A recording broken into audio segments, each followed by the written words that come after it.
Ciao dragilor, sunt Oana de la Savori Urbane și uite cu ce bunătăți vă tentez astăzi. Langoș ungurești tradițional. Ăsta am început să-l rup, uite aici cum arată. Este o nebunie.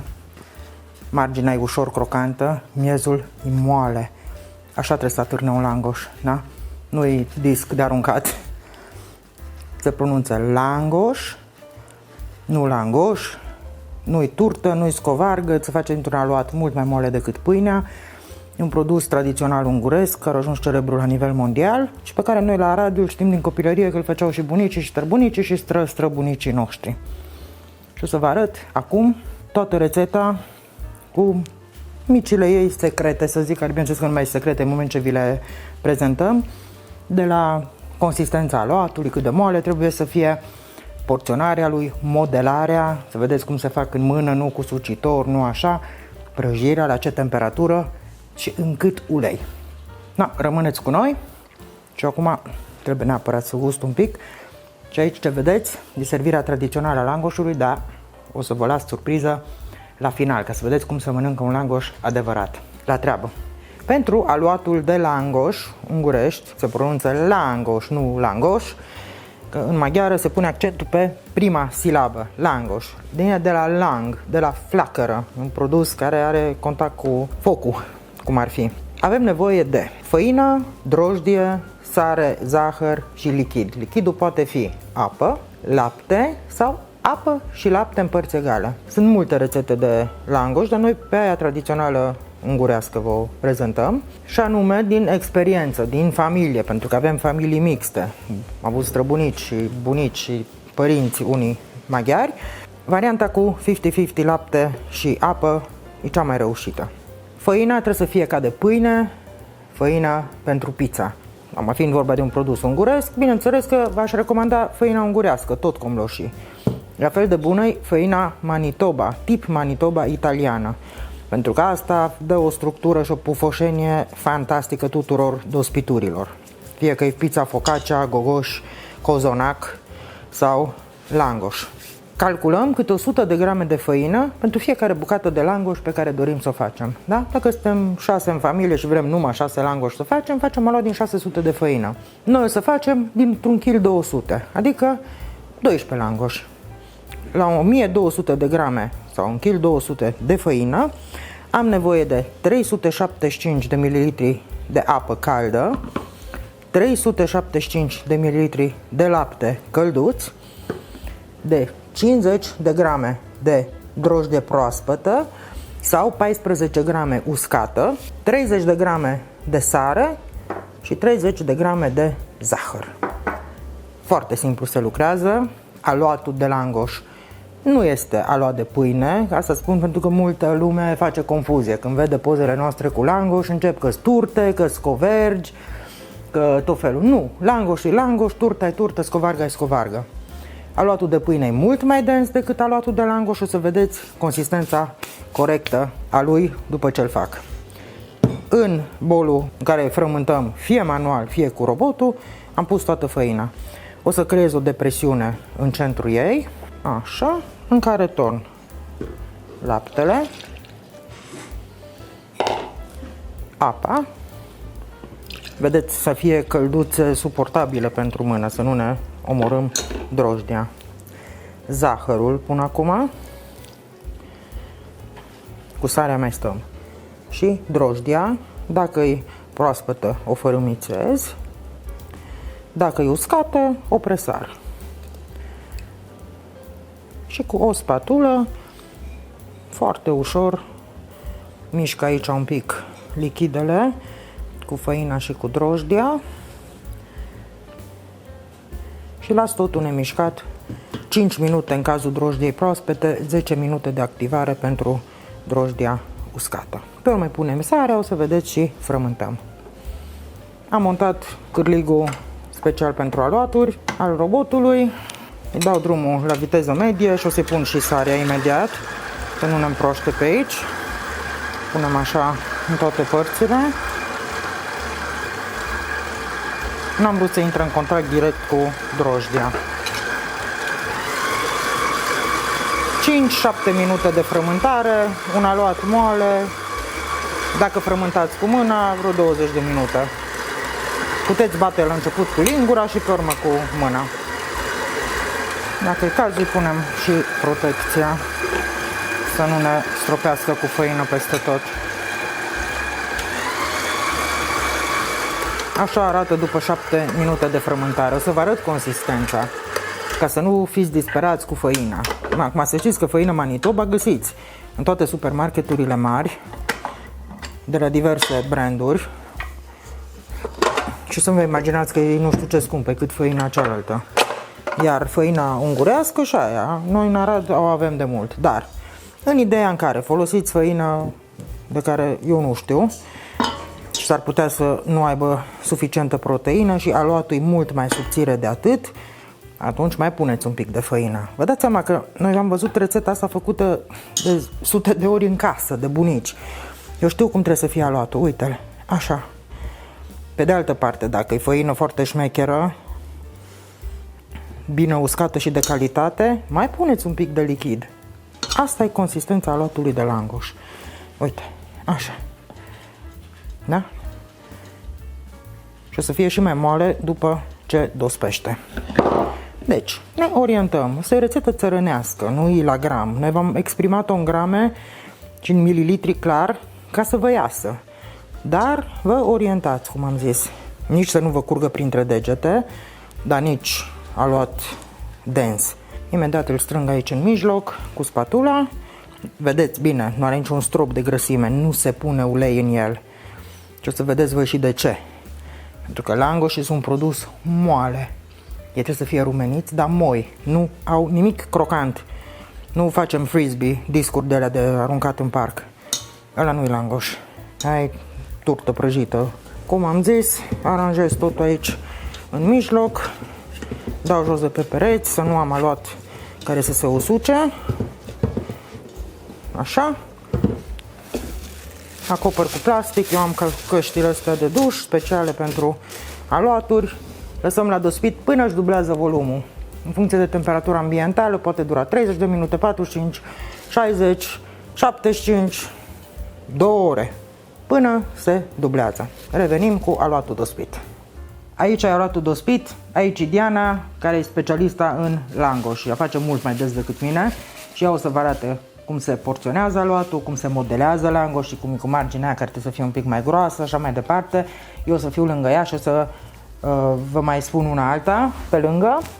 Și ce e important, temperatura uleiului, asta o să discutăm mai încolo, da? Momentan, ce avem aici, Diana? Tot aluatul, îl răsturnăm și îl împărțim în două, ca să lucrăm mai ușor. Noi avem aluat pentru 12 langoși, întâi facem 6 și pe urmă 6. Masă unsă cu ulei bine, uns și pe mâini și acum se răstoarnă aluatul. Mă fă un pic invers să se vadă cât e de frumos înăuntru. Uite acolo ce fire are. Da. Asta e făină de calitate. V-am zis, dacă faceți și ne ascultați și folosiți făină ungurească sau italiană Manitoba, o să obțineți așa ceva. Ceea ce e deosebit. Uite, na. Și uite cum tragi de el, moale, dar elastic. Nu rămâi cu bucăți din el. Acum se curăță foarte frumos tot castronul. Dar lăsăm de aici în apropiere că o jumătate din aluat o să meargă înapoi să lucrăm doar cu jumătate. Împărțim în două. Să avem de 6 și de 6 langoși. Le dăm un fel de formă, jumătate merge aici. Cât avem? Câte un kil de aluat. Un kil și un kil. Și pe ăsta îl acoperim. Aluatul dospit nu se ține vraiște niciodată. Nici la gogoșa, nici tot timpul îl acoperim. Punem deoparte și acoperim. Și acum am zis că 6 trebuie să facem. 6, 8 cât?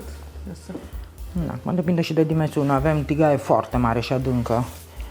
Vas, o să vă arătăm imediat. Na, 6 bucăți pe care le mai lăsăm la odihnit pe masă până se încinge uleiul. Și aia va dura, că e ulei mult. 1 litru de ulei discutăm. Deci asta e un shaping. Așa, un pic băgat de desubt. Pe ăștia nu mai acoperim acum, nu? Nu le acoperim, îi dăm cu ulei. Îi dăm numai cu ulei și atunci nu mai fac crustă. Vezi că se lucrează cu mult ulei. Ulei nu este în aluat deloc, că nu-i nevoie, dar pe masă trebuie și pe mâini. Și acum mergem să punem la încins uleiul și îl lăsăm la dospit. Da, ne-am mutat aici, lângă tigaie. Am adus 3 dintre ei și deja Diana un pic eu aplatizat langoșii. Vedeți aici cât e tigaia? Atât e stratul de ulei. 1 litru și un sfert a intrat. Verificăm temperatura. Uleiul are 192 de grade, 195. Și acum o să vă arăt Diana cum e cu modelatul în mână, 198 de grade. Se modelează în mână ca la pizza, cu marginile mai groase și mijlocul mai subțire. Și pentru că e făină bună, asta îți permite să faci chestia asta. Și în momentul în care îl pui, se duce la fund și imediat plutește. Uite aici bășicile, cât de faine. La temperatură mare și în baie de ulei, atâta ulei. Trebuie să plutească, n-are voie să atingă fundul, nu-i scovargă, nu-i turtă, nu facem economie la ulei, așa îi produsul. Asta e primul care de obicei e de sacrificiu, dar e perfect și asta, uite cât e de fain și de pufos. Când îl întoarcem, uitați-vă la Diana cum face, o furculiță, dar cu dosul ei nu se înțeapă nimic și o paletă. Nu înțepăm, unde facem gaură, pe acolo intră uleiul, asta e valabil și la șnițele, la orice facem pane, nu luăm și înfigem ceva, că acolo e gaură unde intră ulei. I-am mai adus o bucată aici, eu sunt cărăușul de bucăți de aluat. Uite, langoșul adevărat, frumos. plutește, nu se atinge de fundul tigăii, nu se întoarce de 2 ori. Când îl scoatem la fel, formăm ca un fel de clamă din spatulă și furculiță. Uleiul acum iar se încinge, că dați mai în momentul în care îi pui aluatul, îi scade temperatura. El acum trebuie lăsat un pic să se încingă înapoi. Și formăm următorul langoș. Uite ce fain. Margini mai groase, mijloc mai subțire. În aer se formează. Dați-mă ce rețea de gluten e aici. Perfectă. Nu cu sucitorul, nu pe masă, nimic. Așa se fac langoșii tradiționali.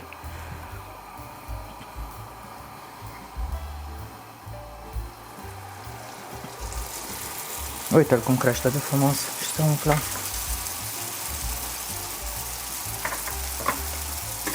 Și aici o să vedeți că îi punem așa aproape în picioare, trebuie să stea, ca și cărțile în bibliotecă. În Ungaria, nu cei care au fost, poate au văzut, sunt rasteluri ca pentru farfurii din metal și pun efectiv tac, tac, tac, tac, tac în rastel, cu distanță.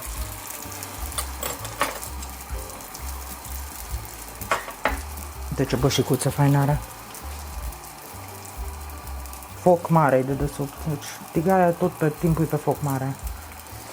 Așa trebuie să fie alb pe o parte, cu margine rumenită, și partea a doua sunt mai copți, mai rumeni, uite. Asta e. Langoș adevărat. Și următorul, tot așa. Fără să-l înțepăm, se scurg de ulei și punem în tavă. Următorul, tot așa. Margini mai groase, mijloc mai subțire, în mână.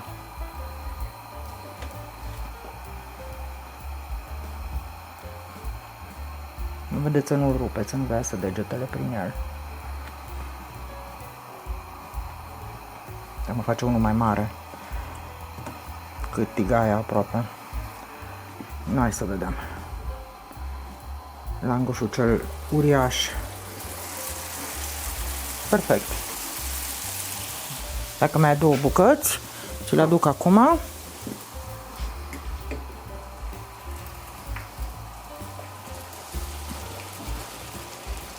...203, 209 a ajuns, 214... Nu, de-aia zic să nu vă stresați. La foc. La foc, la ceaun, cum se fac în mod tradițional, n-ai control. 214 grade are uleiul. Deci nu vă speriați, nu facem la 150 de grade. 218 acum. Așa se fac.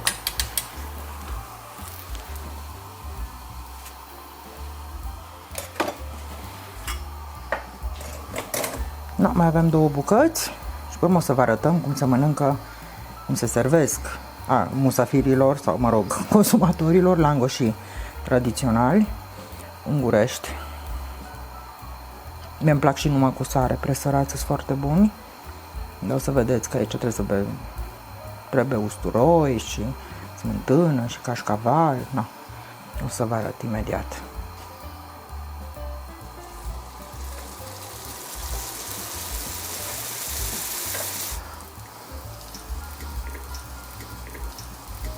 Este chiar super fain. Și ăsta e tata lor. Uite acolo ce beșicuțe are. Întoarce să se vadă. Uite. Bășici are și acolo și acolo.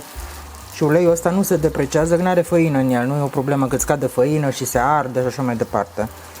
Se poate folosi la prăjirea multor langoși. Deci nu atinge fundul. Și nu atinge fundul, da, nu se lipește de tigaie, totul plutește.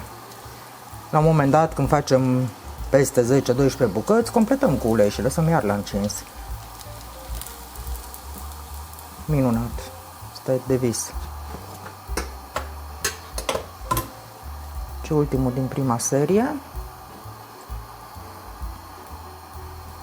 De 6. Bineînțeles că procedați similar cu tot aluatul avut la dispoziție. Țineți minte, cam 100 de grame de făină per langoș. Dacă vreți 30 de langoși, din 3 kg de făină trebuie să faceți.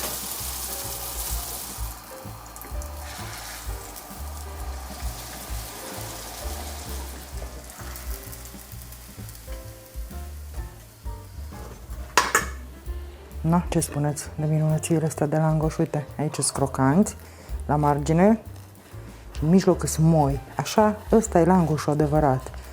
Și să vă arăt cum se mănâncă în Ungaria, că-s langoși ungurești. Cu smântână, frecată cu un pic de sare, cașcaval ras, mușdei, da? E un usturoi, așa, cu apă, cu sare, exact așa se face. Și un pic de sare. Și te întreabă cum vrei usturoiul, la început sau la sfârșit. De obicei, cu el începe. Cum? Cu pensula. Uite, ți-l unge așa, cu usturoi. Și te întreabă cu mai mult, cu mai puțin, cât vrei. Pe urmă vine stratul de smântână din belșug. Uite așa. Un pic de sare și se încheie cu o ploaie abundentă de cașcaval ras. Da. Ăsta e langoșul tradițional unguresc, sărat, doar sărat se mănâncă. Mie îmi place, uite așa, iau langoșul și îl presar cu sare. Foarte gustos e și ăsta. Nu s-a pomenit în Ungaria decât foarte recent de langoș cu creme de ciocolată și alte chestii. Uite aici. Uite. Ăsta e interiorul. Plin de bule de aer. Iar la gust, ce să vă povestesc? Sunt unici. De-aia e un preparat celebru la nivel mondial. Dragilor, asta e rețeta de langoș autentică ungurească. Voi puteți alege toppingul preferat, fie cu sare, fie cu cașcaval. Dacă nu vreți cu usturoi, puneți numai smântână și cașcaval. Tradițional nu se mănâncă nici cu gem, nici cu cremă de ciocolată, dar acasă nu vă oprește nimeni să o faceți. Rețeta a fost testată de milioane de cititori. E rândul tău să o încerci. Dă-ne un like, un share și să ne vedem cu bine la următoarea rețetă. Ciao!